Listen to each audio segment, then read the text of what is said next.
आज शुरू करते हैं बड़ा ही important point UP board exam के लिए। क्या है ये? फार्मलीन। क्या है? फार्मलीन। बड़ा ही इम्पोर्टेंट है, बार बार पूछा जाता है। ऑब्जेक्टिव पूछता है और लिखने के लिए 2 नंबर पे पूछ देता है। तो पहले देखते हैं फार्मलीन है क्या। ध्यान सुनिए, कहा गया 40%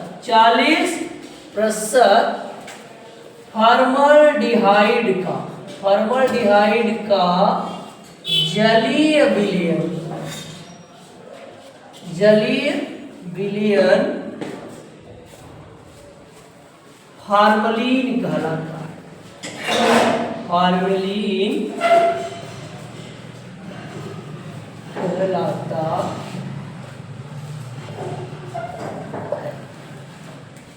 ध्यान से 40% फॉर्मल्डिहाइड का जलीय विलयन क्या कहलाता है? फार्मलीन कहलाता है।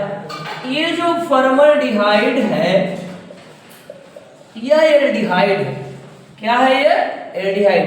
जब यह CO ग्रुप एक तरफ H और दूसरी तरफ कोई कार्बन की श्रृंखला से जुड़ा हो तो इस ग्रुप को क्या कहते हैं? Aldehyde group.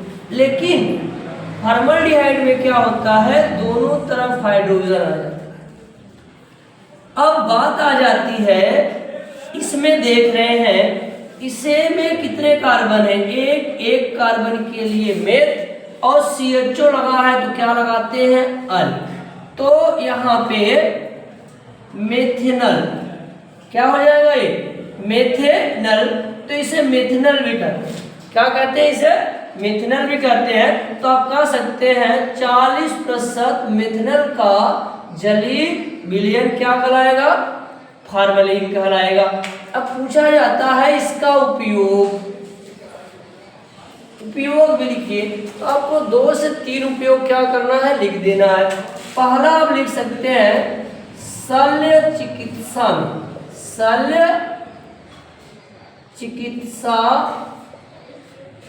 में जो उनके औजार हैं उनको साफ करने में, तो शल्य चिकित्सा में औजारों को क्या करने में? साफ करने में। दूसरा कहा गया मृत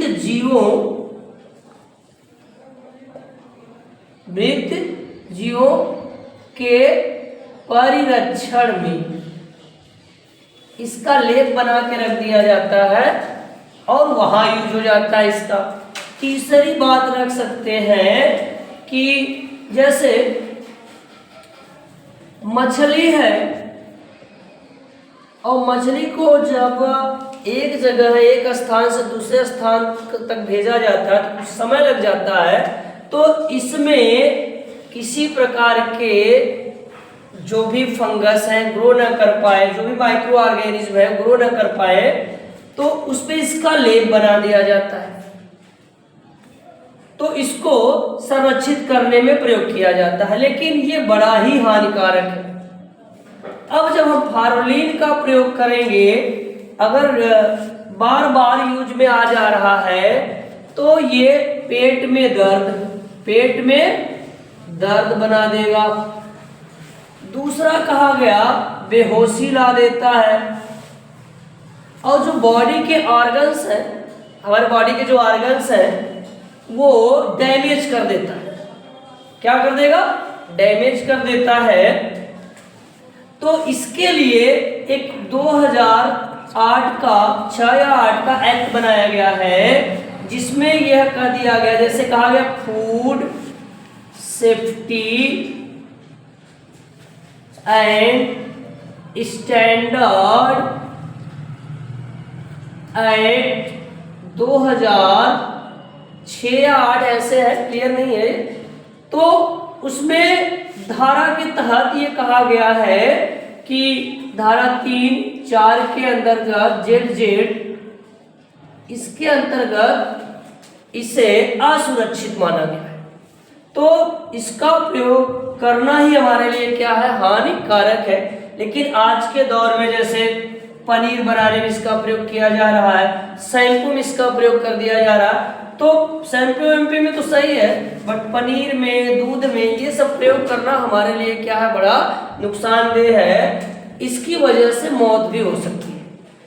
तो सबसे बड़ी बात ये है, फिर से देखते फॉर्मेलिन क्या है, 40% फॉर्मल्डिहाइड का जली विलयन क्या कराता है, फॉर्मेलिन कराता है। इसके उपयोग क्या है, शल्य चिकित्सा में, मृतजीवों के परीक्षण में, और जैसे मछली को संरक्षित करने, परीक्षित करने में यहाँ प्रयोग किया जाता है।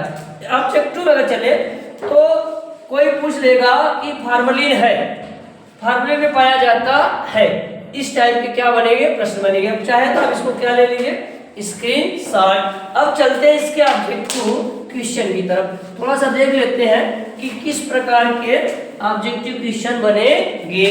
तो पूछ देता है फॉर्मेलिन है, फॉर्मेलिन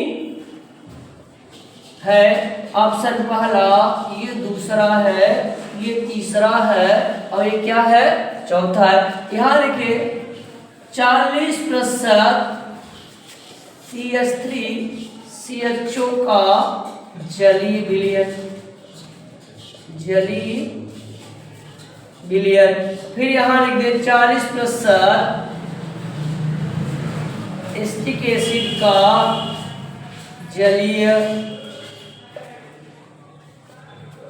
विलयन। फिर यहाँ लिखे 40% फिनॉल का जलीय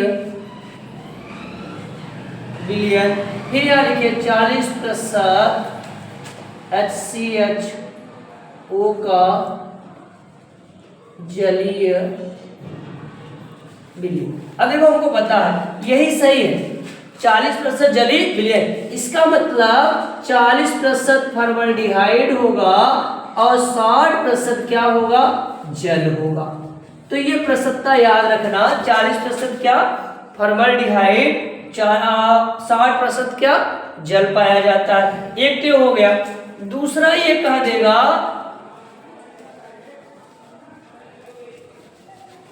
फॉर्मेलिन में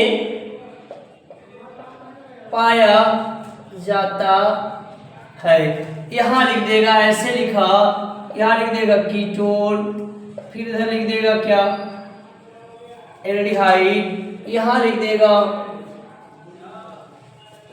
कार्बोक्सिलिक एसिड, और यहां क्या लिख देगा, एल्कोहल। इस तरह से भी किसने पूछ सकता है। तो आपको पता है कि HCHO मिथनल यानी कि क्या है, यहां पे आप देखते हैं मिथनल क्या है, एल्डिहाइड है, इसका मतलब आंसर क्या सही हो जाएगा, एल्डिहाइड। तो याद रखना ऑब्जेक्टिव पूछेगा और आपसे क्या इस पे लिखने के लिए पूछ सकता है। तो बड़ा इंपॉर्टेंट है, इस बार चांस है 100%, 100% चांस है कि आपके एग्जाम में किसी न किसी में आएगा। तो ऐसे देखते रहिए, अगला वीडियो फिर आने वाला है।